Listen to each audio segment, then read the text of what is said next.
శ్రీ గురుభ్యో నమః. బ్రాహ్మణ పిల్లలకి ఉపనయన సంస్కారం ఎప్పుడు చేయాలి అనే అనుమానం చాలామందికి ఉంటుంది. దానికి శాస్త్రం గర్భాష్టమేషు బ్రాహ్మణ ఉపనయిత అన్నారు. బ్రాహ్మణ పిల్లలకి గర్భం నుంచి మొదలుకొని 8వ సంవత్సరం అంటే పుట్టిన తర్వాత 7వ సంవత్సరంలో ఉపనయన సంస్కారం చేయాలి. అట్లా చేసినట్లయితే వాడికి బ్రహ్మవర్చస్సు కామం అనేటువంటి బ్రహ్మవర్చస్సు వస్తుంది. ఆ తర్వాత 8వ సంవత్సరంలో చేస్తే కనుక అష్టమే ఆయుష్య కామం, ఆయుష్ పెరుగుతుంది. నవమే తేజస్కామం, 9వ సంవత్సరంలో తేజస్సు పెరుగుతుంది. 10వ సంవత్సరంలో చేసినట్లయితే దశమే అన్నాద్య కామం, 10వ సంవత్సరంలో అన్న సమృద్ధి కలుగుతుంది.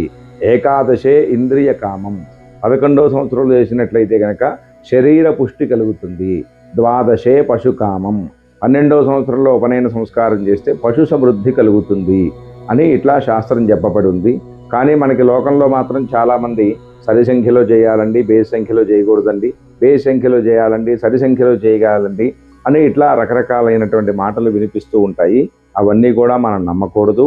గర్భాష్టమేషు, పుట్టిన దగ్గర నుంచి 7వ సంవత్సరం నుంచి మొదలుపెట్టి 12వ సంవత్సరం వరకు ఉపనయనం చేస్తే అది సకాల ఉపనయనం. 12 నుంచి 16 సంవత్సరముల వరకు ఆ షోడశాత్ బ్రాహ్మణస్య, 16వ సంవత్సరం వరకు కనుక ఉపనయన సంస్కారం చేస్తే వాడికి బ్రాహ్మణత్వం ఉన్నట్టు. 16 నుంచి చేసినట్టయితే కనుక నామమాత్రపు ఉపనయనం అన్నారు.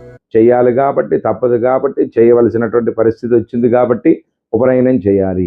కాబట్టి బ్రాహ్మణ వటువులందరికీ కూడాను 12 సంవత్సరాల లోపు ఉపనయన సంస్కారం చేసి వాళ్ళందరినీ కూడా భావి భారత బ్రాహ్మణోత్తములుగా తీర్చిదిద్దగలరు. శుభం భూయాత్. స్వస్తి.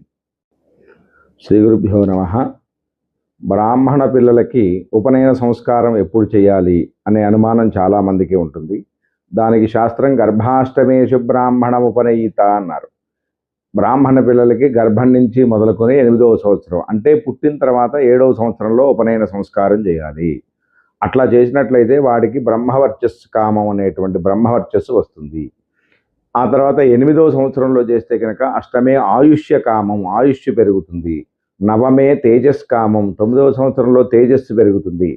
10వ సంవత్సరంలో చేసినట్లయితే దశమే అన్నాద్య కామం, 10వ సంవత్సరంలో అన్న సమృద్ధి కలుగుతుంది.